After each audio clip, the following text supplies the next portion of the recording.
it's getting quite grim out there.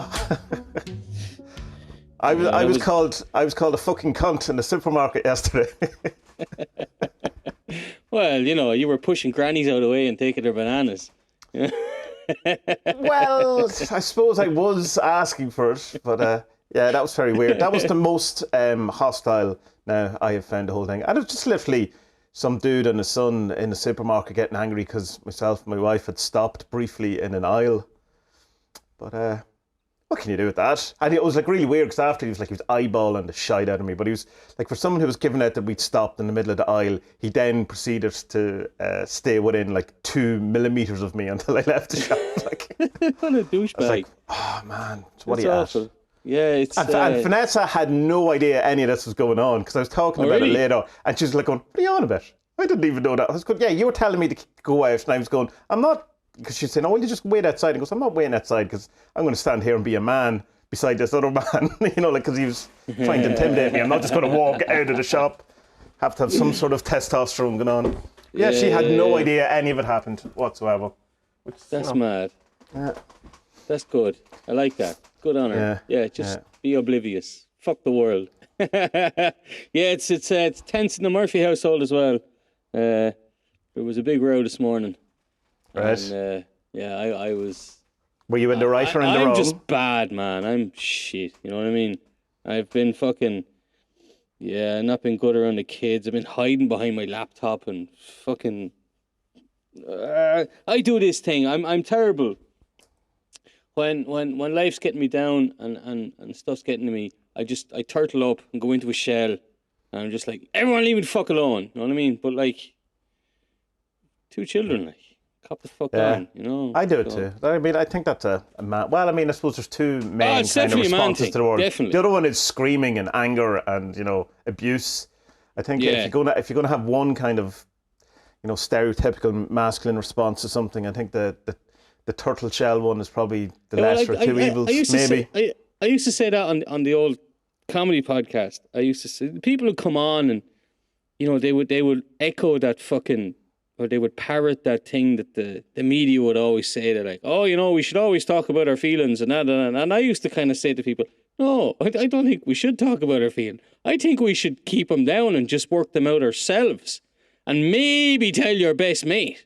But don't be going on podcasts and radio like I'm doing now. I'm like, I feel lonely. And but anyway, this is a public apology. I do understand that, but I would have no YouTube channel if I didn't go online and explain my emotions to people. No, I know that. What would I do with myself? But you know what I mean? You know what I mean? Like there's an Irish celebrity that people won't know of who listen to this podcast at all, called Brezzy, and he's pretty much made a career about echoing this nonsense. You know what I mean? Yeah. Oh, we should all be open and blah, blah, blah. No, you were in a shit band. Shut the fuck up. Yeah, but it's also like, talk about it all you want, that kind of thing, but do something about it. It's the talking about it isn't the action. It's like, I think it's absolutely fine to go, I'm feeling a bit shitty this way, grand. If you're next week come in and have the exact same conversation, go, well, did you do anything about it? And goes, no, I thought I just had to talk about it. It's like, what was that thing the lads used to watch? Raylan Gibbons was the name of the fucking character in it. Justified. Did you watch this when the lads were watching it? Oh, I watched some of it. It became homework, and I just give up on it. I was like, I wasn't liked enjoying it enough. He had this thing that I hadn't heard of before, and he was like, look, if you meet someone in the morning and they're an asshole to you, then they're an asshole. But if you meet 5 people that day and they're all assholes, well, then you're the asshole. Yeah. Well, that is true. It was like, bing. It was like, oh, holy shit, I'm the asshole. Like if everyone in the world is saying something, then the common denominator is you, not them. Yeah. And it's I mean, I was talking to her earlier on. I was just like, okay, so I just need to man up, cop the fuck onto myself, So I do. Sorry. Yeah, but it's like, I mean, it's a tough time for all of us. Let's not forget that. Let's not let's not insist on being super hard on ourselves because, every new age book in the world or every self-help book, pull yourself up from your bootstraps, all of that. The thing about that expression of pulling yourself up from the bootstraps is that it's actually a physical impossibility to do so, which is not often mentioned. Yeah, I suppose so, yeah.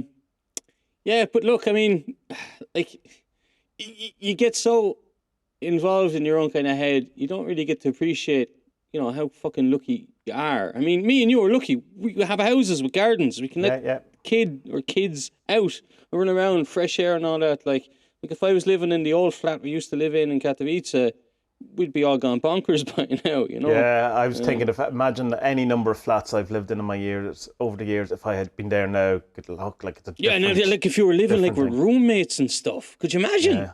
Yeah. Do you know?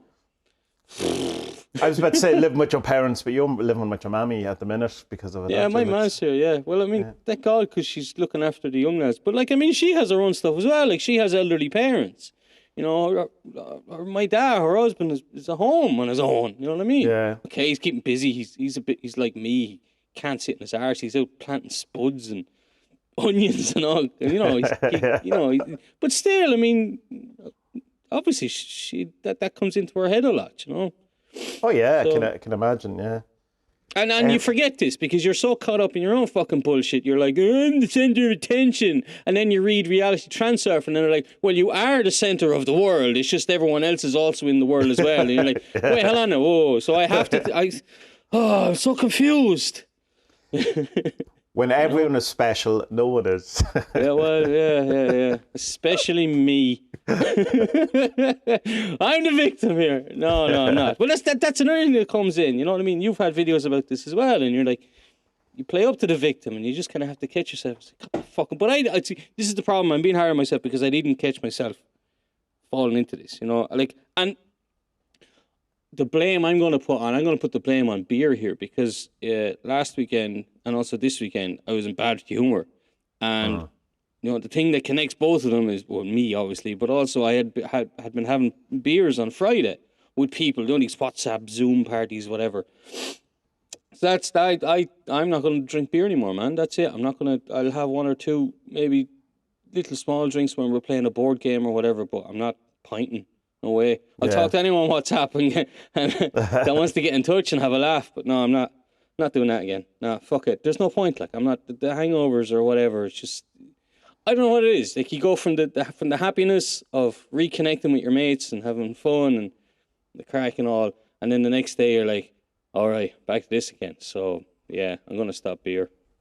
Yeah, that's kind of it's not quite the same, but I came to somewhat of the same conclusion, and I did a whole video about this morning. Oh, God knows when that'll be out, but in a year's time, it'll all sync up. Everyone will be happy. But it was just kind of, because I woke up this morning in, like, the worst, like, just really down. And I was kind of going, what is going on? And a lot of it's to do with, like, because the rash in my eye came back. And just kind of feeling over the weekend, because weekends are hard for me as well, I can't really work out why. But it was just kind of this feeling of, oh, no, nothing has changed.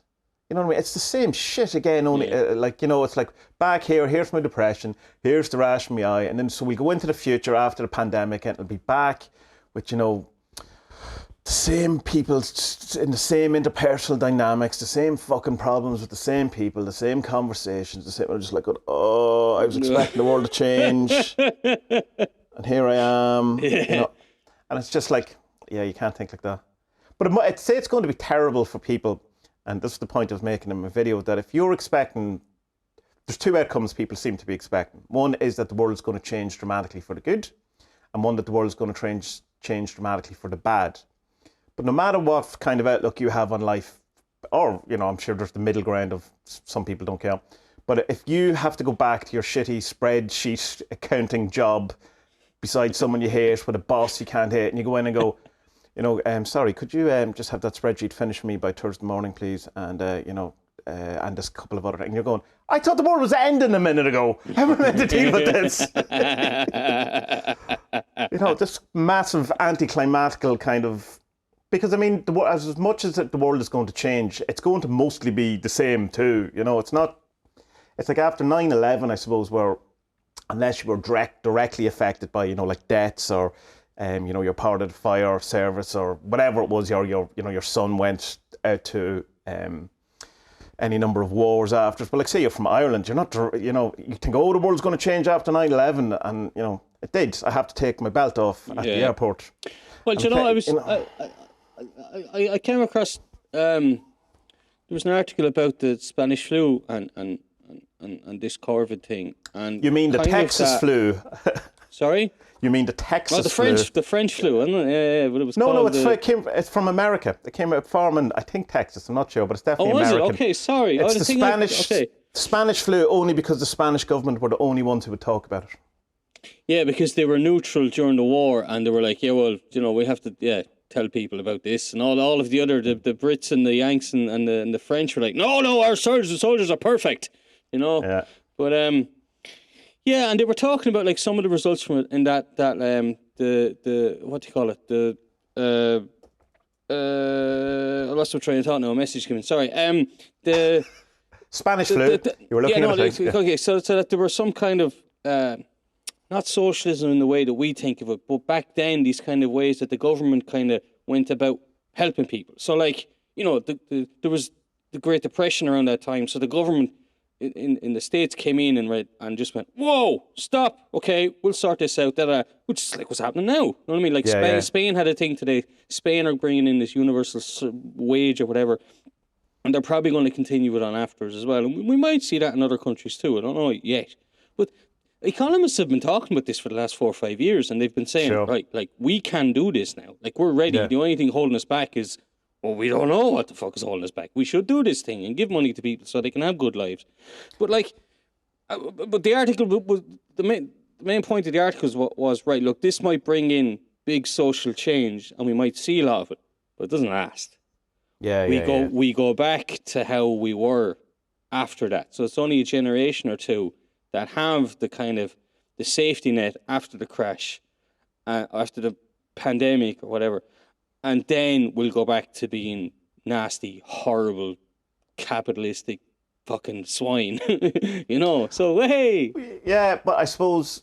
Well, I mean, that's what happened the last time. Like, so it's not definite that's going to, like, I my kind of worry is that it would happen a lot quicker than that. Like, I think it could happen, by July, that people are back, hating. And I hope not, but it's like, but it's an interesting, I think the main opposition to the universal basic income is a kind of not a more moralistic one, but a kind of a judgmental thing of that, how dare people not work? How dare people not earn their own keep? God, if the great unwashed get to do whatever they want, it'll be fucking anarchy, And this kind of sense of the people look at people who've been on social welfare, kind of generational social welfare where your dad has never worked and then, the kid has never worked, and how this has led to any amount of, I'm not saying this, that's what people say, like, to slums and to, tenements and all this kind of thing. Like any research shows that doesn't happen. Exactly. That like that's a completely different problem than covering people's basic needs. Yeah.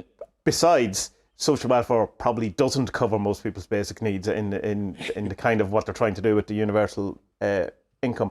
But the problem also is that we're going to have to do it because literally 90% of the jobs are going away, or to robots or whatever we decide to call them, because I'm sure we can't call them robots, but automatons.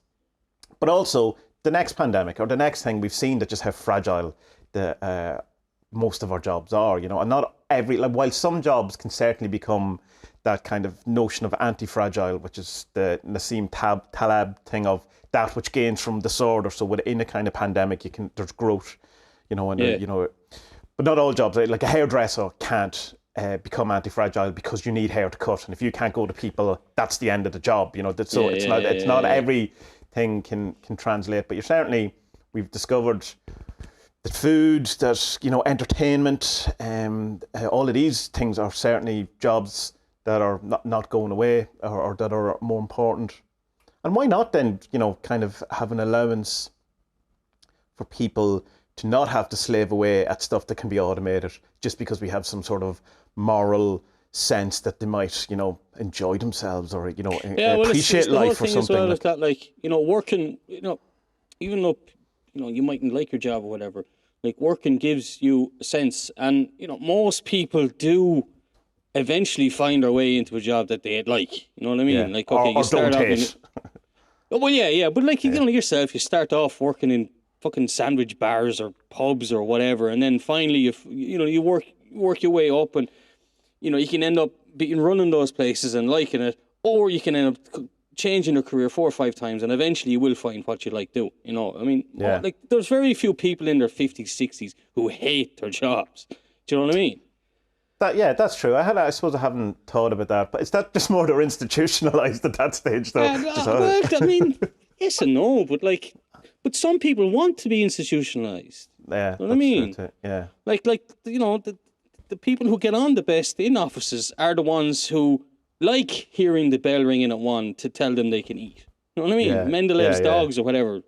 You know? Yeah. Like, but that's fine. Me and you aren't like that because, well, I mean, you're a proper artist. I don't know still don't know what the fuck I am. But like... That's pretty much the definition of all artists. I don't know what I am, so you're an artist. Like, that's just it. Well, I need to learn to fucking draw then or something at least, you know? I don't know. Like, you look at someone like Bill Drummond, and he says, I got invited to be in this show, and it means that I'm an actual artist. And I goes, I didn't even know. Yeah. At least I have the bit of woodworking downstairs to keep me busy or whatever, you know. But I don't know. Maybe I'll write this book eventually and see what happens.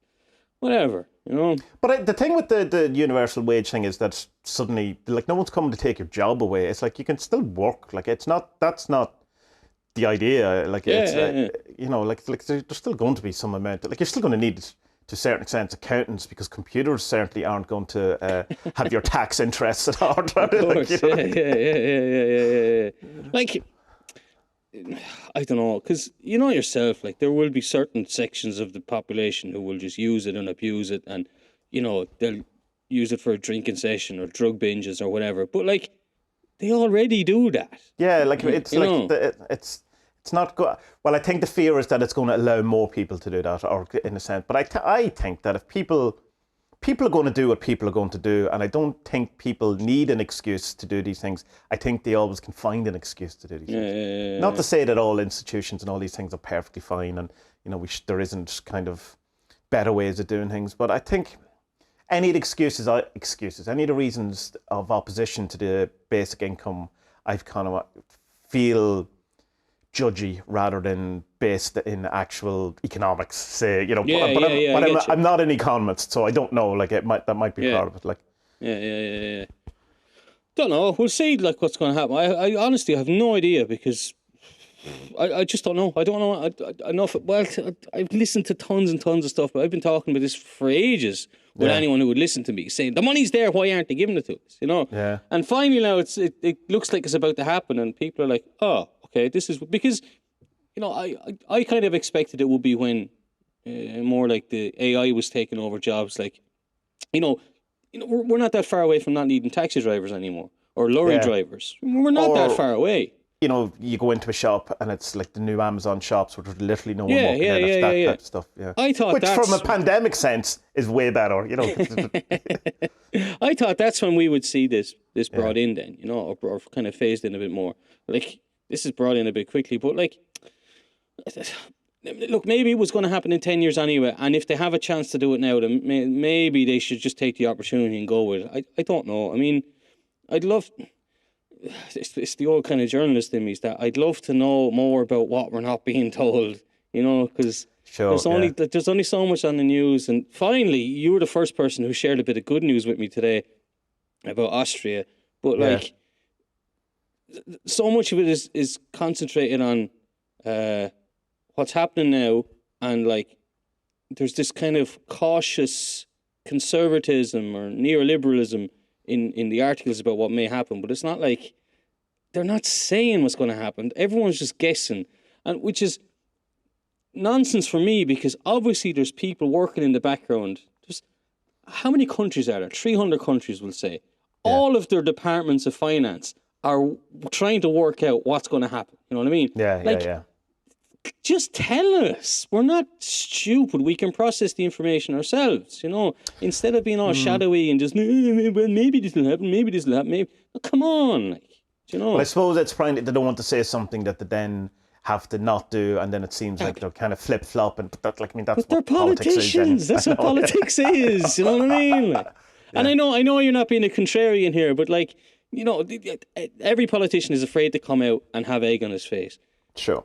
But that goes with the job, man. Of course, Do you know of what I course, mean? yeah. Like, Yeah. man up. No, you see, the thing is, like, I mean, I do agree with you, but I'm just, rather than, I just say, I'm not trying to be contrarian, or I'm not, it's not even trying to play devil's advocate. It's just kind of looking for, I don't know, there has to be some reason other than they're bastards, you know what I mean? Like, other than, a shadow cabal of 12 men in a room who secretly run the world and go, basic income in Spain, I think. Yeah. I mean, I was really surprised by something today. Someone was talking about, because Boris Johnson spent the night in hospital. I think he came out or something today. But they were saying that... I think he's still in, isn't he? He's still they're keeping him in. Okay, well, whatever. And then, like, some idiot puts out a press release and says, well, he's still working just as hard. And don't say that. Yeah. Say he's not working. He's trying to make himself better. He's resting. He's recovering. Don't say he's still working, because then... your man who's driving the lorry to Lidl with our lettuces, he has the sniffles and he's like, well, Boris is working and I'm going to keep working. I'm not a pussy. No, be a pussy. Stay at home. Be well, as you say in your videos. The UK, though, have that very kind of stand-up against... stiff upper lip bullshit. Yeah, and it's nonsense. And it is part of that. And I understand that in times of war, The only reason you guys took over the world is because you cut down our forests and made them into boats. And now we've no forests. And they don't have much of the world left either. So, I don't understand. Well, I do understand it, because I've been aware of it my entire life. That kind of stiff upper lip. But like, I mean, Irish people have a tenacity, but in a completely different way. It's more like we can endure stuff, rather than we necessarily show the man. It's like, we can fucking do this, and we'll show you we can do it, and we'll come out the other end. Yeah, and then we'll have a fucking hell of a party when it's over. But that's the Irish way. It is the Irish way. It's simple. It's like, it'll be grand. Yeah, that's it. That is it. Exactly it. Yeah, it'll be all right. We'll be all right. It's a cunt now, but it'll be all right. Like. Yeah. But just sometimes you have to say to people, but it's not grand. We have to do something.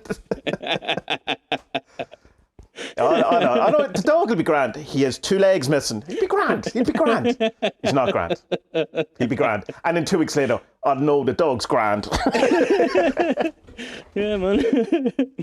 I'll tell you though, I did notice though that there is that kind of slight shift in the news feeds today and yesterday.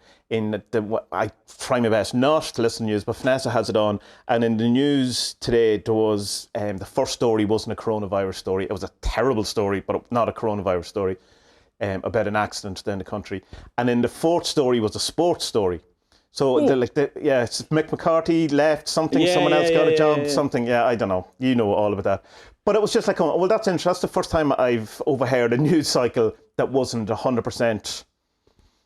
Pandemic. So it seems like they're now feeling it's okay to, add a bit of sport back in, or add a bit of different thing. And then we had the Austrian thing announced that they're going to start opening smaller shops from next week. Now, it's the equivalent of what we actually have here already, but that's not the point. Not the point. It's that there's a kind of we're they're on the other side. But I think they locked down the same time as you, didn't they? Like they were earlier than us. They were pretty fast. Yeah. But how does that work then, though? Like, because when they open it up, or they just expect, well, there's going to be a rise in cases, but because people are talking to each other again, but we're more able to deal with it? Is that the idea? I'd say that's what it is, man. I'd say they've said, right, well, that's how bad it can be.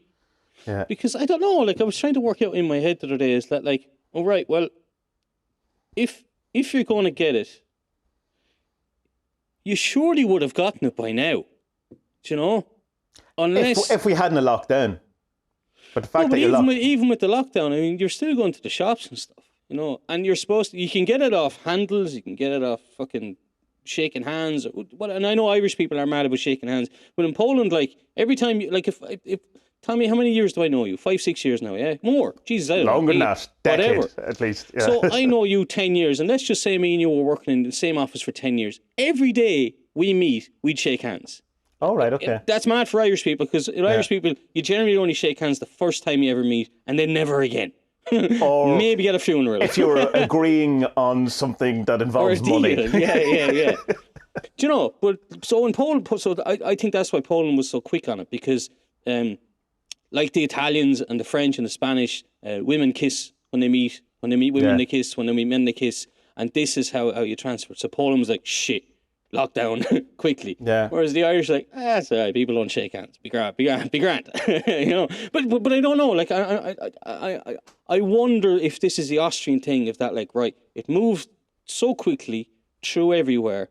Like that little skiing village that I go to, there's only 2,000 or 3,000 people living there, and they had 4 or 5 cases when Poland had 4 or 5 cases. Yeah. You know what I mean? Like, and it's tiny.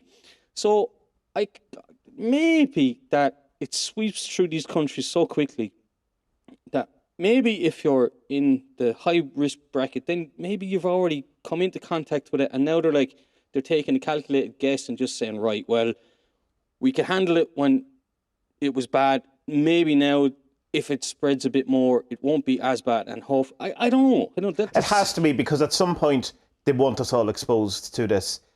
Otherwise, it becomes seasonal. Like, we all have to build up the antibodies. That's the herd thing. The herd. What's that? Herd immunity. That thing.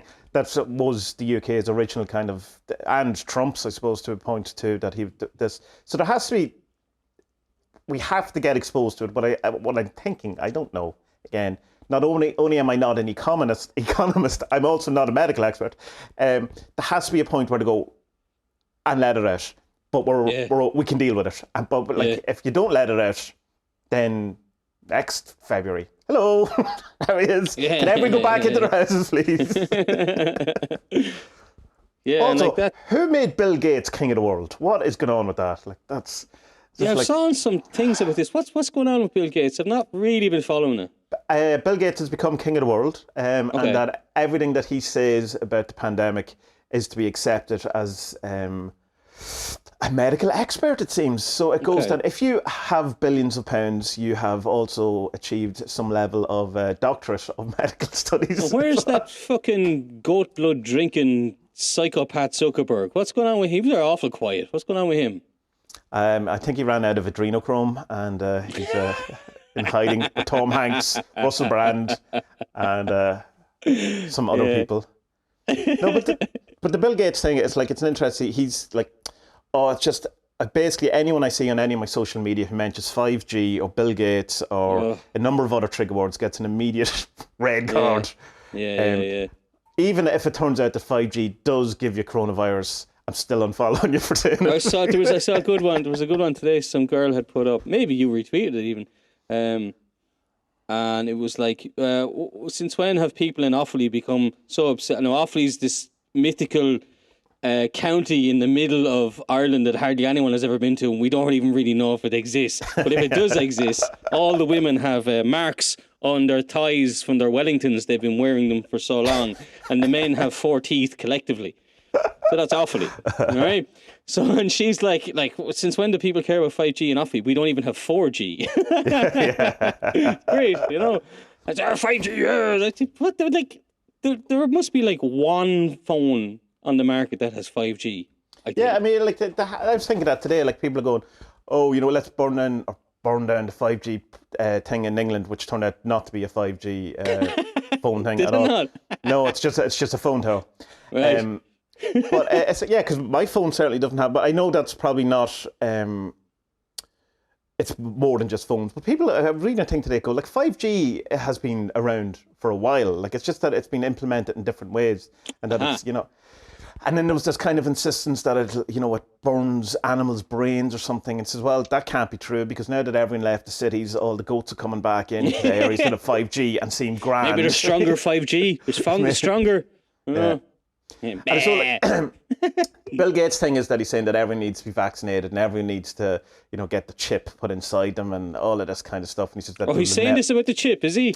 Well, here's the thing. He's saying things that people are then putting together as snippets that make him sound like he's saying. He is saying these things, but not in kind of, because he said a thing about like, there's a chance that public gatherings won't come back. And then people go, Bill Gates says public gatherings won't come back. But it's like, unless we sort all this out, unless we do something. But he does still seem to be kind of overstepping. But he has opened up 7 factories working on vaccinations. But also there's something about that he's testing these vaccinations on black kids in Africa, which is like kind of very suspect. And like going, well, why isn't he? Well, I mean, why isn't he doing it on white kids in Africa? Oh, yeah, that's because there aren't any. Yeah, yeah, but why do it in Jesus. Africa? You know, why always go there? Yeah, it's cheap, yeah. But I don't know. It's like I don't even know if that Africa thing is true because there's so much bullshit and you're just kind of half reading stuff to get to the point where you go, nope. There's something I would like to change after the pandemic, and it would just be that countries become. Now, I know Ireland is food sufficient. Ireland is very, very good at food. Ireland has too much food, and so they export it. Just like Poland, all right? Yeah. Poland's agriculture sector is still massive, as is Ireland's, which is good for me and you. We'll have plenty of food, good. But, like, I hope that countries kind of realise that, like, we can't be relying on China. We cannot get all our stuff made over there. I mean, not everyone, but most households can afford a 3D printer now. You don't need to buy the toys. You can fucking make them. Yeah. You know, you can make your own things like Legos and put them together, put a little engine in or whatever. And like, I like that about Austria. Austria's a place I go to. I used to go every year until I had kids, and now they've ruined it. No. Austria's very expensive, but Austria's expensive because it has this thing about we'll try and do everything we can in our own borders, and not in a nationalistic way, but it's just that we don't want to have to rely on other people. You know what I mean? And, you know, like, it's not a xenophobic thing like that or like that, but it's just that, like, we shouldn't be exporting our fucking crap industries to somewhere else when, like, we actually can do it, you know? Yeah. I'd like to see that change, Tommy. Yeah, no, I agree. Like, I mean, like, and I think you will see stuff even more on a kind of localized level where you'll see people having, you know, the vegetable patch back in their garden for a while, like for 3 years until they realise that it's work and, you know, the world hasn't ended and all that. And then just go back to Spa, buy their Spuds. But yeah, and I mean, I think we have to kind of delineate between being self-sufficient and thinking we're being racist. You know what I mean? Like, it's okay that John... you know, he has all the Spuds and he's going to grow all the Spuds for us and we're going to eat all the Spuds. We don't need guy from other country to grow Spuds for us as well. Yeah. But that's racist. Yeah. No, it's not racist. It's not at all. Not racist. Yeah.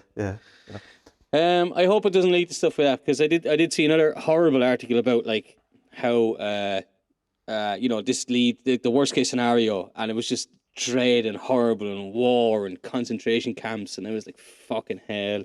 Yeah.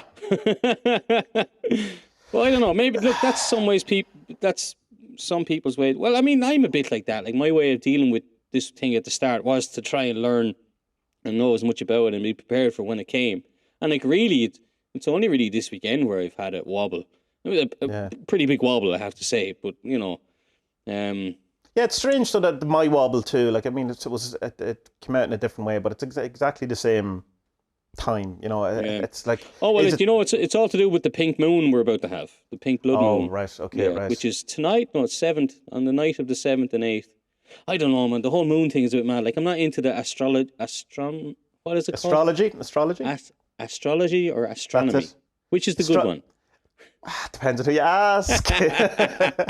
The astrology is the one where planets, stars, moons, affects your love life. And astronomy is when you just look at the things and see what's going on. Yeah. So the first one, even though there's a couple of symbols behind me, this old blanket I have. They're alchemical, not astrology. Nerd. Jesus. No, but I think moons do definitely affect people because I know from working in pubs. I worked in pubs for like 11 years, 12 years. Full moon nights are fucking weird. Yeah, people say the same. Nurses work in the ER that it's the same. Though they have done studies, and the studies have shown that no, they're not any different. But kind of anecdotal, that word, evidence, and people's general experience definitely suggests the opposite of that. You know, that there does seem to be. Well, like I mean, lunatic. Like that didn't come out of nowhere. Yeah. You know, exactly. Exactly. It doesn't come from nowhere. Yeah. So yeah, I think there's something to it. But then again, like my big problem with astrology is that like, well, sorry, there's 12 signs and 13 moons. Wrong. You're all wrong. Everything is wrong. All your dates are wrong. Stop it. Well, you see, there's answers to them, and some people have got 13 signs. They're supposed to be 13. Yeah, they just don't use 13. But in the Celtic tradition, there is 13 signs, but they don't use star systems. They use trees. Indeed. Yeah, that's mad, isn't it? I'm a vine tree. I don't know yeah. if that's. I don't know what that means. I mean, I get into places I shouldn't go. I'm annoying, relentless. You're a gossiper, you know. You know, I don't know, poison ivy, for example. That's fine. Like I mean, it's odd though, isn't it? Like a vine. Like it's not something that you would like associate with Celtic countries at all. Oh, it's a very vinous type area. Like, just crap. And even in the proper star signs, I'm a Virgo, which is shit as well. right. I'm a Leo, and I'm very much a Leo. So I mean, and my son is also a Leo, and I was so proud that he came in the best star sign there is. Yeah, sure. Look, whatever. If you're into it and it works for you, then fucking go for it. Well, there's that old expression. It says that millionaires don't believe in astrology, but billionaires do. Yeah. So. I was watching the Alan Moore thing you sent me. He's yes. it? That's what I want to ask you. Like, for you as someone who's into the woo and is someone who is known and well respected in the world of woo, which I did some digging on you, Tommy. Loads of people know who you are. Yeah. That's mad. I said, Tommy, I should be scared. No. I mean it like, you know, Tommy's well respected. He came up with this servitor. Am I saying it properly? Yeah. Deck and all that kind of stuff. And he's the man. Like, fucking look out for him. So it's like, oh, cool. Yeah. Right. And but you know, who are these people? Who are you I don't know. Some fucking forum I found or thread right, of blogs or something like that. But like, it'll be grand. You know, you're grand. Don't worry about it, right? Don't get a big fucking head, all right? You're better when you're playing the victim than the fucking egoist. I don't know. I am a Leo. let's say you have these two characters from the world of comics, which you're obviously also a part of as well. You've Grant Morrison and Alan Moore, you know? Yeah. And their ideas aren't all that different really when you boil them down, but there are some differences between them. But, like, where do you think there's this connection of fucking comics come from? What is it about comics that maybe led these two into magic? Or, you know, what's the question I'm trying to look for here? What's the common ground here between the comics and, you say, yourself, Grant Morrison and Alan Moore, these three wizards, you know? There's a number of reasons I'd say for that. One of them is the budget element of comics, that it allows you, you know, if you're drawn to magic, then you're also, I assume, drawn to creating your own things and being, you know, in a kind of a to-do type person or whatever, and it's much easier to do a comic than it is to do a film.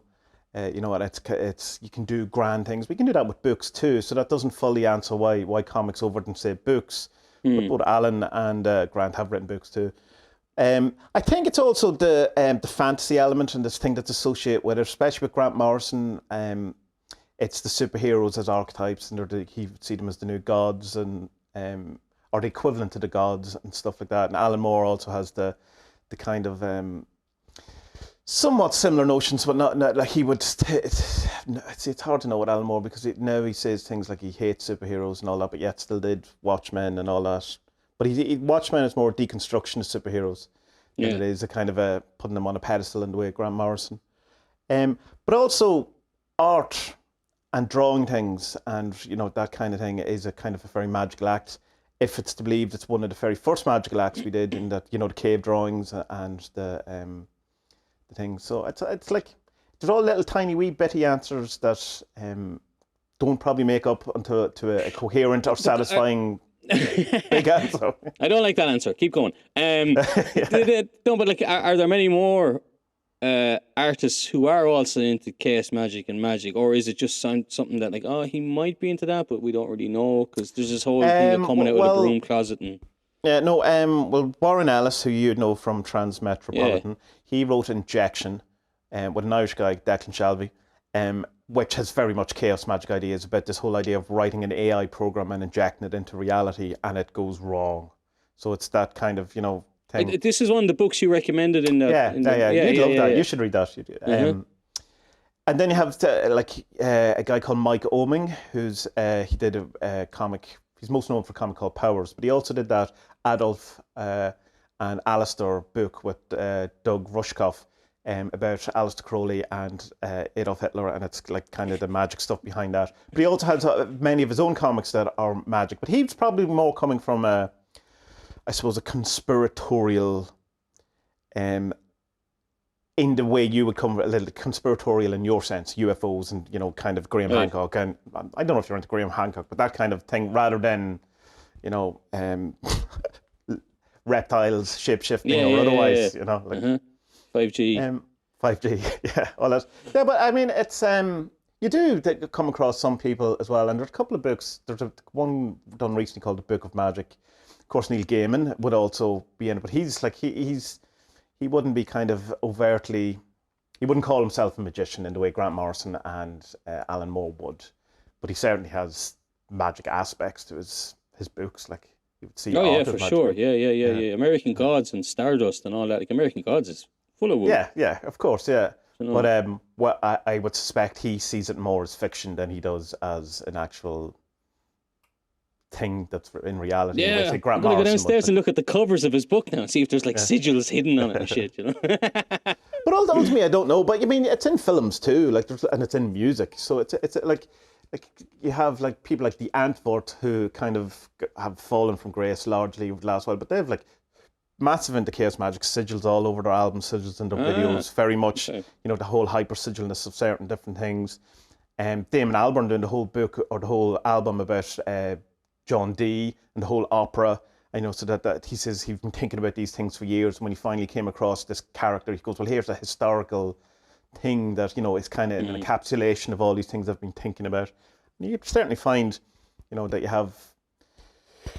So I don't like, is it just comics? I think it's creativity in any of the arts. You're going to find that kind of, because people who are drawn to magic are also drawn to creativity and expression and, I suppose, trying to mold reality. And one way of molding reality is to create art, I think.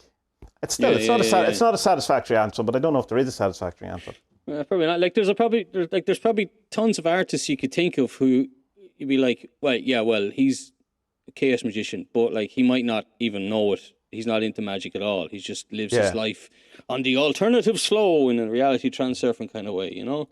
Yeah, well, look at the KLF and go, like, would they remotely have considered themselves chaos magicians? It's highly doubted, but they certainly are. You know, they've come under that. Well, I don't know. I mean, did you listen to the BBC thing? The play? No, I haven't listened to it yet. Yeah, I'm about 4 or 5 episodes into it now, and the book, the Illuminatus book, is referenced a lot. Right. So remember, me and you were saying in the podcast, like, did he know? Did Drummond know what he was up to? And it turns out then, according to this play, like Drummond. Still don't know if he read the book, but what's the other fellow? Jimmy Crotty. He definitely read it. Right. You know? Okay, yeah. So that's where it comes from, and this whole kind of fuck you of the Discordians kind of turning shit on its head is definitely in it, you know. And the thing I said about buying their souls back, that comes up in it as well. There is another biography of the KLF that's a very non-fantasy or fantastical version of it that I just started reading, and it starts off good. If you're into that kind of stuff, go read John Higgs's book. That's for you. Yeah. If you want to hear about like record contracts, where they met, you know, the meetings with the thing, this is the book. So it'll be interesting. I have to assume it's probably a less exciting book if it's that kind of way, but it's probably a more standard musical biography. So it'll be interesting.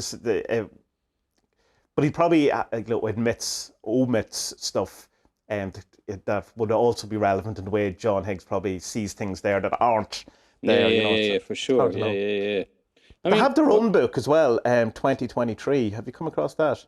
No. Which seems to be just a massive rip-off more than anything of Illuminatus. It's written in exactly the same type of prose.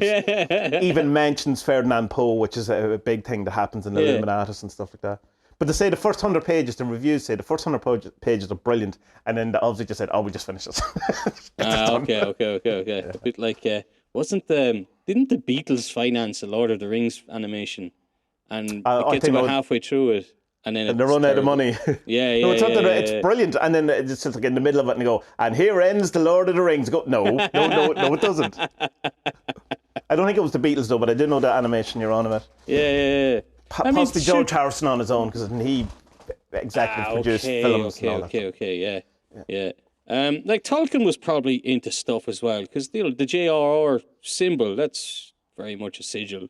Yeah, and he created thing. an entire language and all of that stuff. Like, it's I hard to wonder know. was- Like, Yeah. I wonder and like, though, was he into sorry, it? yeah, it's like to define a magician, I suppose, is if they call themselves a magician, or is it what they do, or? But I mean, Alice Crowley says every intentional act is a magical act. So by that definition, literally everyone is a magician, which is Crowley's absolute point. Is that if you walk up to a door and you go, I am going to use my hand to open the knob in this door so I can go outside, magical act. So I mean, doing your spreadsheet in an accountancy firm on the Thursday with the boss here, it's a magical act. And I suppose then you have to say, then if that's the case, then is the intention the thing that makes it the magic? And if so, then it would only have to be magic if the person themselves believes it's magic. Yeah. So, yeah. It's hard to know then. Because where does that leave the KLF? Because if they weren't thinking magic, they were still certainly acting with magical ideas. Yeah, well, no, I think, well, listen to the BBC thing yourself, but I think Drummond was kind of the instigator on a lot of stuff. And he would be like, well, like, for example, the film they did with the driving across the country. And it's like, well, we've been sent this contract by someone called Ting, and they did a service. So, like, you know, like the universe is saying, like, we have to do this. Like we just, like, his logic, like, you know, we got this letter from someone who did this thing, or at least who says they did this thing. So, like, you know, we have to follow that. Whereas, like, most people were like, what the fuck is this shit? Like, you know, wouldn't bother. But, like, he sees this as his divine intervention from something, and it's like, well, we have to do. The universe is telling us, like, we have to. Like, Tommy, we have to do this, Tommy. Tommy, you're not listening to me, Tommy. We have to do this. Yeah, but you see, you're saying this, but you were also a guy who, instead of following a UFO to its conclusion and seeing what the secret was at the end of it, you went home. I know. I still regret it. Yeah. I'd love to know what that was. Well, it was a sign from the universe that was saying, you have to follow me. And you didn't. You have to follow, and I didn't. But maybe you've saved yourself from a future of burning £1 million on an island in the North of Scotland. One of the 30-day challenges I want to do is like what they do in the Hellier series, and get hypnotized to try and meet aliens first of all, and then if it doesn't work, then go and get hypnotized and pretend and get and in your trance, then you're told that you meet aliens or whatever. I mean, that sounds terrifying, but also awesome. I even know, like, the hill I want to go to, where, like, there's not many stuff around, and that's where I'd sit and just say, right, come on, let's get this over with. Yeah. I have the lube. You bring the anal instruments. Let's make this a party. Then there's some old knobbly jointed Polish cow farmer bounding down the hill. I'm gonna get you. Don't know why he's speaking English, but where till I ask you? You got recommended a book by David Strickland, yes, and you started reading some of it. Did you? Yeah. What's the story now? Yeah, so it's called "Stealing the Fire from Heaven." It's by a man called Stephen Mace, and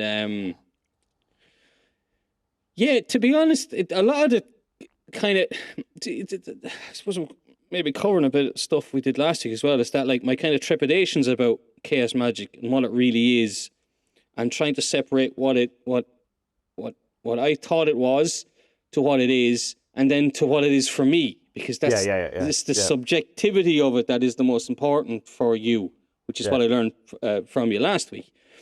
But, like, well, that's in my opinion. Other opinions are available. Well, fuck him. I'm going with yours, Tommy.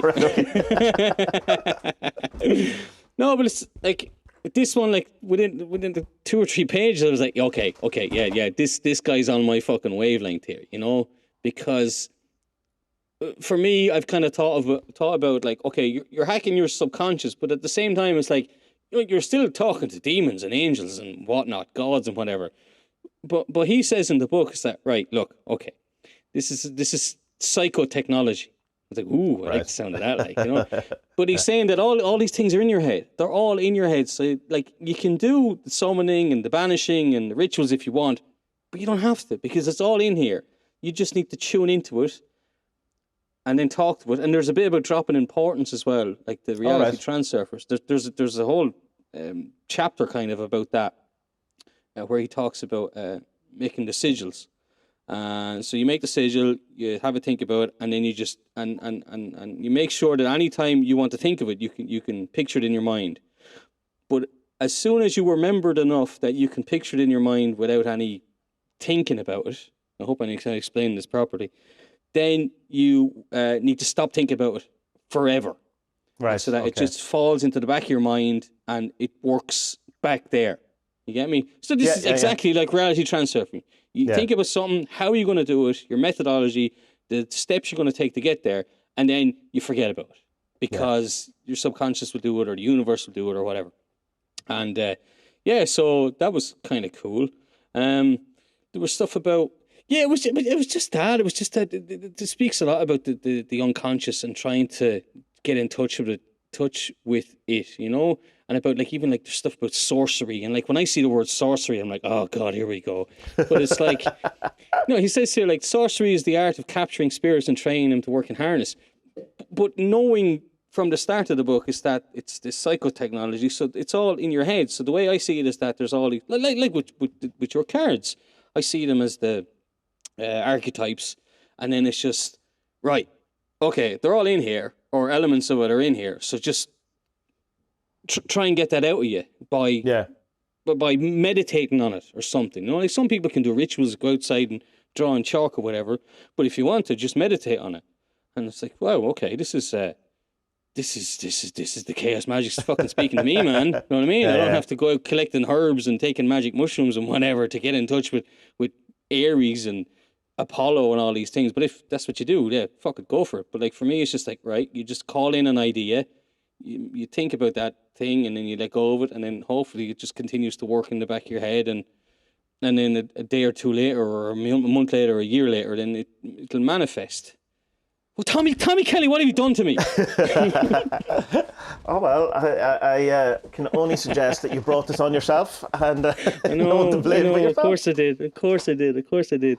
So tell me this: Stephen Mace is he coming from a chaos magic? Like, does he expressly say chaos magic, or is it just kind of here's my ideas about magic, or? Because I haven't read the book myself. Let me run up here now quickly. I'm not too sure if even chaos magic is mentioned. Like, what year is it? What year is it written? It's in the I think it was written in the 70s or 80s, but the latest one came out in 2006, and you cannot buy it. Like, the latest version is like $100 on eBay and stuff. It's impossible. I even got in touch with the publishers and like, please, like, make a new one, because people are charging $100 for this. Like, I mean, come on, you can make some money here. No, they fuck. Who's this nut job? Looking for a book. But no, look, the stuff is I'm only about a third of the way through, but a lot of the stuff is based on the teachings or writings of a man. You'll probably know him, Osmond Spare. Yeah. So it would be chaos magic then. That, like, he's seen as the granddaddy, the daddy of chaos magic, in that he was the first person to use sigils in the way that chaos magic uses. Yeah. It seems likely he's the first person who is deemed as using sigils in the way that we do now. It seems likely that he didn't, but that's his known as. Probably picked it up somewhere, yeah. But apparently, some art historian, I found a video on him today as well. He was saying that, like, he's the first one who wrote about automatic drawing, which became automatic writing a few years later by one of the surrealists or something. And he was saying that, like, Spar or Spare? What do you call him? I've said Spar all my life, but I think it is Spare. Well, Spare might be funny because, the second meaning, like, that's good. And he was a surrealist, but he was probably one of the first surrealists, but he wasn't surrealist because he was kind of too weird for the surrealists, which is like, wow, okay, I like him even more now, There's a nice documentary where Alan Moore talking about him on YouTube, like a BBC thing, 10-15 minutes, when they did an exhibition a number of years ago of his works. Like, his artwork is fantastic. Like, it's like, man can properly draw, like, and stuff like that. But like, so I tried to read some of his actual books, and I find them it's the Book of Satyrs, or whatever way that's pronounced, Satyrs. I found it hard to absorb his kind of brain, But there's a good biography of him as well that is worth reading. He's an interesting character. Grant Morrison can't have him. He says he likes kind of the ideas that people have done with his ideas more than he likes his ideas. You know, Yeah. Okay, no, I could see that. Well, this is exactly what this book is, you know. But look, I mean, the first thing, if you search stealing the fire from heaven PDF, you'll find tons and tons of stuff, and that's what we were told to do. Because I mean, there's no point in spending $100 on a book that's only 120 pages long or something. Sure, you know what I mean? Like, okay, if it was a big Bible of magic spells and whatever, and the collector's thing, yeah, all right, knock yourself out. But like, and it's your own fault, publishers, for not making a new one. Well, that's it. Well, I suppose the thing is, they might, you know, when people die, if I don't know if Stephen Mace is alive or not, but like families can have issues with reprinting, and there's like all that. Well, apparently, I looked up something about him. Apparently, he does other sort of what would this be called? Metaphysical. Yeah, metaphysical, I suppose. Yeah. Yeah, metaphysical books out, and they all have terrible covers, like a man standing like that, and sunbeams protruding from him. So his other books don't get as a good rap like this one. Yeah, that one, Stealing the Fire, is definitely touted and recommended by so many people, and it's just one of those things that I just didn't get round to it. It's not that there was any kind of avoidance, right? And I will read it, but there's so many books and you can't. I assume the title is alluding to Prometheus or Lucifer. Like, I mean, that's the, you know, that stole the fire from heaven and give it to us. I haven't come. It's not been mentioned yet. Like, there's not many gods and stuff mentioned so far, and angels. Although there have been a couple. Like there's a bit of banishing, and a couple of names are mentioned. All right, and then I was comparing it to what you've written about banishing, and I was like, wow, that's very different. You know, like this guy, this Spare, his method of banishing was that you kind of imagine that there's an X, Y, and a Z force field around you. So you imagine it starts behind your eyes, and then you create a kind of a bubble that extends a meter out, and around you, and then another one. Yeah, that's this direction. And then the other one is kind of in a circular direction. And then there's one in the middle across your shoulders. Oh, yeah. The bit of that's in Lieber Null as well. The Pete Carroll and Gordon White has certainly done, I'm pretty sure, a blog post of something similar. So that's what I mean. That, like, I probably am aware of certainly aware of Spare, let's say, his work from, like I say, from other people more than his thing. Come here till I ask you, the Alan Moore documentary that you watched. What was your kind of, because I know you know Alan Moore and you've listened, I've sent you other ones of his kind of thing. It's a very convincing, I find, approach to magic. I mean, there's not, like, while it's quite woo, it's you would find it hard to disagree with nearly anything he said in it. Like, there's no, and we're all reptiles, or, you know, the Jews secretly run the world, or, you know, it never, you know, the way we're always talking about, there's always that one point where you go, why did you do that? You know, you watch like something like Thomas Sheridan. I was watching Thomas Sheridan video last night, and it was brilliant, and you would have loved it. It's all about Irish gods and Irish mythology and bringing the whole thing in, and then at the very end he goes on this kind of Muslims are going to take over the world thing, and it's going, come on, really, seriously, like what's the point of that? But Alan Moore doesn't, like, in that, it's like kind of by the end of it go, yeah, right, okay, let's do this, you know? Yeah, but it's like I mean, it's that I said this to you before, and I've already said it in this podcast, and it's that the thing you said to me about this woo years ago was that it's about hacking your subconscious, and that's always been something that has kind of maybe it triggered something in me that made me more curious, or just something that kind of taken my fancy, because it's that, like, I know, like, I'm not a psychologist or anything like that, but it's just something that like we all think about our subconscious and like what the fuck is going on, really, you know, and that if you can use things that can help yourself attune to, you know, whether it's being more creative or being more loving or whatever it is, or if it's a way of kind of tricking your brain or getting your brain on your side so that you can, you know, go towards your potential, whatever the fuck that may be, then yeah, cool, that's worth going for. But like, some people are going to look at it differently. Some people are just going to be like, right, I need a spell because I want to have sex with my neighbor who's really sexy. Whereas that, like, you know, me and you are kind of like coming from the thing of like, well, I just want to be better. Yeah. You know, Yeah. like I just don't want to think the way I think. Can I think something like different, please? I have these faults and I want to improve on them. And Yeah. I'm not looking to be. We're not looking to be millionaires or billionaires or anything like that. But it's that like, right? I'd like to be good. I'd like to be a good human. Can this Well, I help? suppose that's traditionally kind of defined then as high magic and low magic, I suppose. Although people don't like that either, and I don't know if I like. As soon as you start putting words on other words, you're kind of losing things. But it's like that low magic being low magic would be the universal basic income.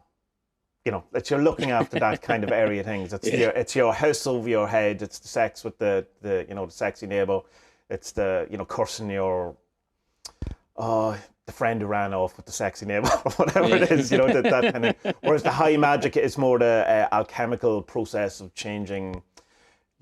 That thing of which they like. It's the changing the shit into the gold, or it's changing the person into the base.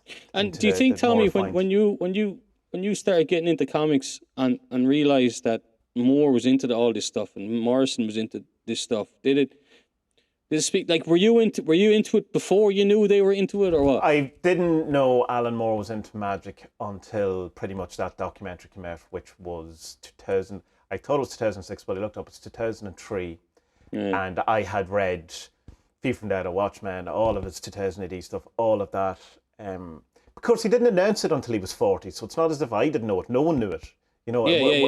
So, and it's definitely not as obvious in his work in the way that it is, say, Grant Morrison's in Invisibles. Okay. And I did say, and I was aware of Grant Morrison too because he had done that comic or that series in 2000 AD called Zenith when I was very young and I was very aware, which is kind of a Scottish, I think he's Scottish superhero. And so I did know that. And it was years of being in comics of having kind of come out of comics. I think everyone kind of goes through a stage where they kind of stop reading comics. More than just, I'm an adult now, I'm going to stop reading comics. There's a point where the stories stop working for you, I think, and then you have to rediscover them later. Okay. And most people do come back to them. So when I came back, I had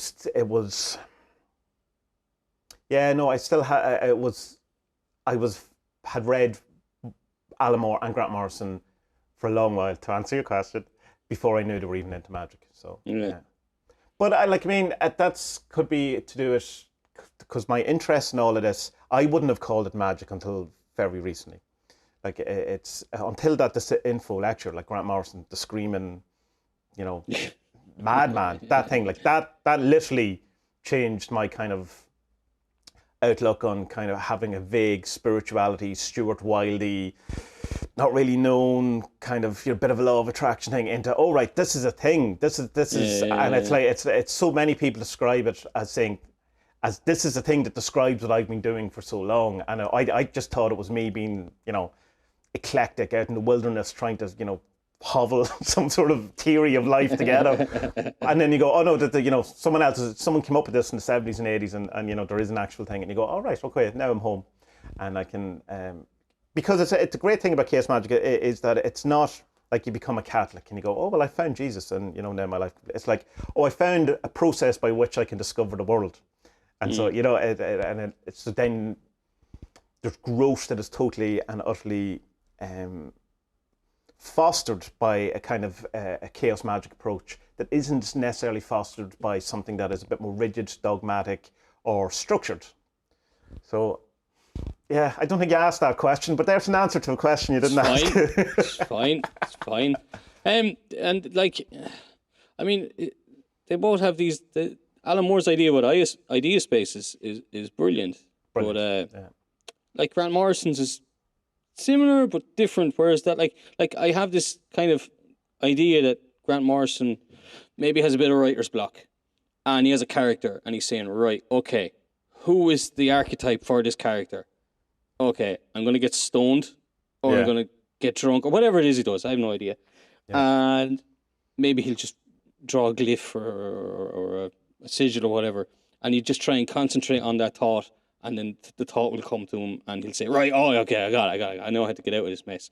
Whereas Alan Moore might be in a similar thing, and whereas Grant Morrison seems to go looking for the source of the archetype or whatever he's looking for, Alan Moore, I imagine, probably just clears his mind and maybe goes for a walk in the forest and lets the idea tune into him, rather. Yeah, well, I sense? don't know. Yeah, it makes sense, but I don't know because Alan Moore, for a thing of Grant Morrison is, say, more aligned, say, archetypical things, Alan Moore uses more established characters than Grant Morrison does to a large extent in that. That's mad. Because Alan Moore, V for Vendetta is obviously Guy Fawkes, that Yeah. whole kind of thing. Obviously, a big spin of it. League of Extraordinary Gentlemen is literally collections of all other people's characters. Yeah, things that were out of copyright at the time. Watchmen was a reworking of the old Charlton comics. From Hell, that is Jack the Ripper based on true events, mostly based on a book, on someone else's book, or theory about it. You've Lost Girls, which is Alice in Wonderland, and who's the other ones? I can't remember. I can't remember. A number of kind of other characters put together. Yeah. His book, have you ever read Promethea? No. That comic, right? Well, that's definitely on your list. That is his most overt magic comic. It's probably the most obvious magic comic in that it's, how do I not spoil stuff? It's about a character who ends up going through the different stages of the Kabbalah, and it explains it as it goes along. Okay. So it's a complete magical journey. Along the way, you will learn about Kabbalah and the tarot cards and archetypes and all of these things. So it's definitely that one's worth reading, and probably his most original, in a sense, idea, because it's not based on a real character, but it's interesting that the story in it pretends that it is. Okay, I get you. No, cool. Yeah. Sounds interesting. But like in this one that I've been reading, this Steal the Fire from Heaven, like he's very dismissive of the Kabbalah tradition and the Rosicrucians, that what they're called. He says Rosicrucians. Yeah, Rosicrucians. Yeah. He says that like most kind of magic that's practiced these days comes from that, and he's like, yeah, well, we don't need to use that, so let's do our own thing, and that's based on this Kabbalah thing. But we also don't need to do that, so we can just do our own thing. And I'm like, this guy is awesome. I love this guy. Yeah. He's just taking all the shortcuts, and he's like, fuck all that tradition. Let's do shit our way. You know? Yeah, and I mean, like that is. But Tommy, Yes. that must lead you then to read something and say, well, I can dismiss that too because I have found my own way, and I'm going to do it this way. No. Yes, but Jason Miller says, and I totally agree with him in this, in that you should at least do it properly once to see why you're dismissing it. Yeah. So, yeah, Well, I think it's dismissing stuff is fine once you're not doing it because you're being lazy or a lack of knowledge. Or a lack of, Yeah. I mean, you can't. It's the thing with writing. It's like, how come Cormac McCarthy doesn't have to use full stops? Well, because he's written 15 books already. You need to know the rules before you can break them. I understand that. Yeah. Even though there shouldn't be rules. Am I right? Am I wrong? I don't know. I personally like rules, but I like particularly. It's not really rules. I like structure, and Maybe I think tradition. is a better. No. When I'm doing a comic, and I'm doing it at the minute, as much as there's a kind of a free flow and all of that stuff, that's very important. But there's also a need to kind of have certain, say, rules around, say, the artwork where I'm going to do it in a certain way, in a certain style. I'm going to have a certain, the shading is going to be done in this type of way. So you're setting yourself up so that it becomes a coherent thing. And I think without kind of structure rules, it's likely to be incoherent, which is fine if you're trying to make something incoherent. But if you're trying to mold something together, so I think you can, like, eclecticism is absolutely fine. Incoherentness is probably not as good unless that's what you're trying to do. And would you ever do something like say my imagined way that Morrison and Moore get over the writer's block? Do you ever do stuff like that, or what? I've never in my life suffered from writer's block, so I don't know. You never have writer's block? And I don't know. I've had times when I can't write or I can't draw, but it's not. I don't think it's in the same. It's usually down to tiredness, circumstance. But I mean, I suffer from. I've far too many ideas that I would like to get out. Then I don't have any ideas. Okay, but then so let me change it then. Like, if you have a stumbling block with a character, like, what do you do with them? Oh, right. Okay. I wait. and till they tell me what's going on. Okay, or so something you would happens. be like the Alan Moore then, that I've imagined, that he just Yeah, waits and for that thing. Yeah. waits for the idea to tune in like a radio. Because I think he even says that in the documentary. It's a bit like a radio looking for a signal, and the signal is looking for the radio, but the radio has to be of that signal to find it. I think that's what he says. Or something Yeah, like well, that, I mean, yeah. if he doesn't, he has said it. If it's not that documentary, it's a thing. Yeah, I would assume Grant Morrison is, a receiver too, or he would see himself as part of it. But I don't know. It's. I do understand the point, the kind of distinction. I see him more as an instigator. You know what I mean? Yeah. Like he's after the idea, so he's like, well, I want to write a song like John Lennon. I'm going to go talk to fucking John Lennon. It's like, okay, you mad bastard. Whereas that, like, maybe Alan Moore's a bit like, well, I want to write a song. And then 2 weeks later, he has a song that came to him in the forest walk. I don't know. Like, I'm obviously hypothesizing here. I don't so like, well, whether or not, whatever Alan Moore or Grant Morrison do, my process is certainly I create space for whatever it is to arrive to me, rather than try to. It's kind of the opposite of what you do with your woodworking, where you're making something out of something, Well, it's what, that whole sculpture thing of you see a block and you just cut away the bits that aren't the statue. It's allowing the thing to be. Yeah. But it's kind of just like,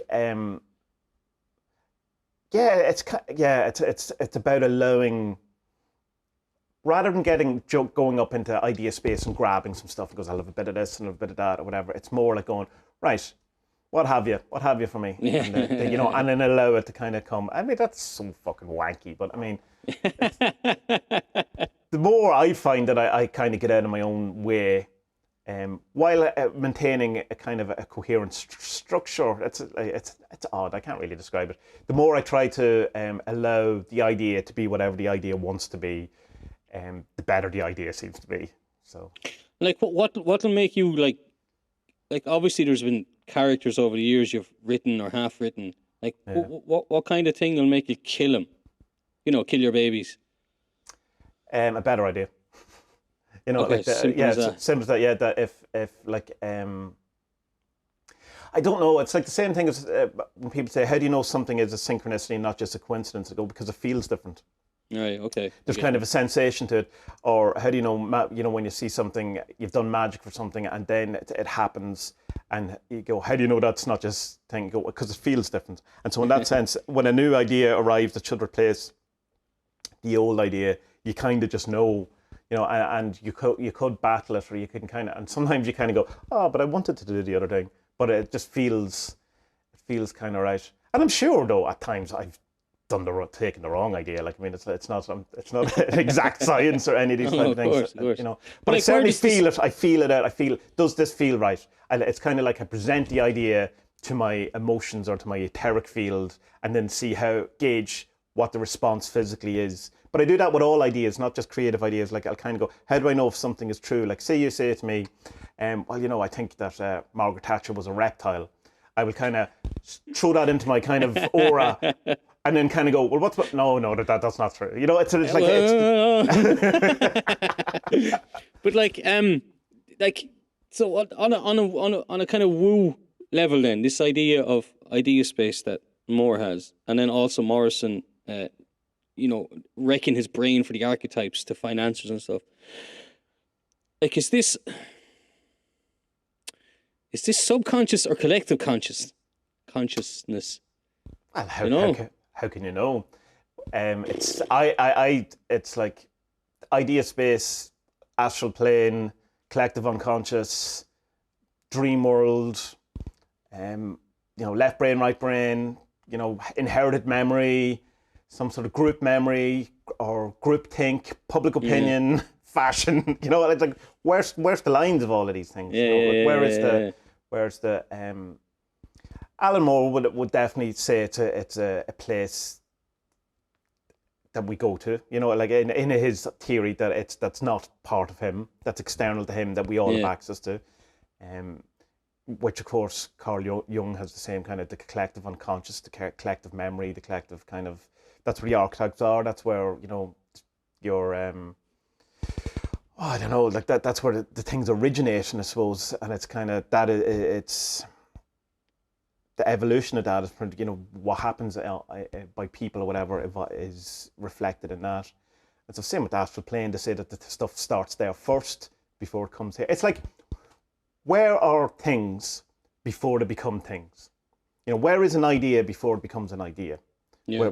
And that's the idea of chaos in the sense of chaos magic, which is not related to anarchy in the kind of bad idea we have of anarchy. We kind of think of chaos as a mess or kind of havoc or things falling apart or, being some sort of lack of structure, say. Where it's potentiality. It's the thing, it's what an idea is before it becomes an idea. It's that kind of primordial energy, but it's not an energy because it predates energy. It's before anything is anything, it's that. And then it's our job as consciousness to use that, so take that from idea space, to take it from there to manifest it here. Be that be an idea, be that be a chair, be that be a comic, be it whatever, it's that thing. That's, I think, the general kind of consensus of what all of that is pointing at. And that's how it feels, that feels true to me. He mentions, Alan Moore mentions, a strange coincidence actually, because after reading this, I think a day or two before, I'm coming up to the very end now, reality transurfing, finally. And there was 100 pages there where it was a real albatross around my neck, because it was all about relationships and stuff, and I'm okay with that. Yeah. And the wife probably doesn't think that after the weekend. Right? Sorry, couldn't resist that one. He in the book he mentioned Rupert Sheldrake. Yes. And Alan Moore also mentioned him as well. And he has this idea, and I haven't really looked into it yet, but I have him pinned here in my browser. I'm going to go back to him and listen to some of his talks and stuff. He has this idea the of morphogenic fields, yeah. Yeah, there's this kind of membrane, and that's where your ideas are, and it's just about kind of getting them and like. Well, it's that with more Sheldrake is more that if something happens once, it's more likely to happen again. In that there's some kind of memory that is involved in the structure of reality, and so it's that thing of that. Why is, and this is debated, why is the Times crossword easier to do at night than it is in the morning? Because more people have done it. That's the kind of idea. Why do animals in one country? Why do rats in one country who learn how to traverse a maze, a particular maze? Why do then, if you introduce the same maze to rats in a different country who've never met each other, do they learn that maze quicker? Yeah. And that's the kind of general. So it's rather than laws being inherent, like the speed of light or gravity, whatever, like laws, he would see them more as habitual responses or habits. Right. Yeah. It's mad because, like, I have thought about this. Like, in 100 years' time or 200 years' time, like, people are going to look back at us and just go, "You fucking monkeys! You were stupid." The answer was staring us in the face. You idiots. We're all like, "Oh, I wonder what shirt I'll wear today so that someone on Instagram fucking likes me." It's like, it doesn't matter. All of our ideas are there, and we should just pop. And the world would be a better place. What have you done to me, Tommy Kelly? God damn you, man. I was happy. No, I wasn't. I was miserable. I remember very early on when I met you, and we had some reason we talked about, this was way before Slack, this is back in Twitter days. And if something come up about God or something like that, and I was like, wasn't dismissing it. And you were saying, and you were like, you sent me a message, go, well, I tell you what, Tommy, you believe in your God if you want, but I'll be over here not doing that, or something equally kind of, going, fair enough. Oh, nasty Spud, huh? I remember as well, when you started your adventures in Woo, me and another guy left your newsletter thing. Sent me a pissy email. Why'd you leave? I was like, well, I'm not interested in it. Fine. That's not actually the story what happened. It was a much funnier story that I said to let it go, oh, I see you, or a thing saying that you had left the thing, trying to wind you up and you were having none of it. I went, yeah, I don't care either. Okay, so it wasn't pissy then. All right, fair enough. We know. No, it was definitely pissy, but I was trying to be funny. And you were just going, all right, whatever. I was going, shite. Yeah, whatever. Oh, thank God I'm not that annoying anymore. Oh, Jesus. But I mean, it's all the journey, innit? I'm better than I was yesterday. I was bad there the weekend. No, but like, I presume you probably feel the same. Like, I'm a better man than I was 5 years ago, and I'm heading towards something. I hope, yeah, this is it. And this is the kind of why I think, I suppose this is go back to why I think I was kind of annoyed this morning is it felt like there was no progress. Yeah. Like the saying about the rash around the eye, getting it back to press and kind of going, oh, well, what if after this pandemic, you're just back to fucking reality, the way it was. And I was kind of going, oh, let's not do that, please. You know, Hope that kills you, huh? Yeah. We'll be all right. Be grand. It'll be grand. It'll be grand. Bye. Bye.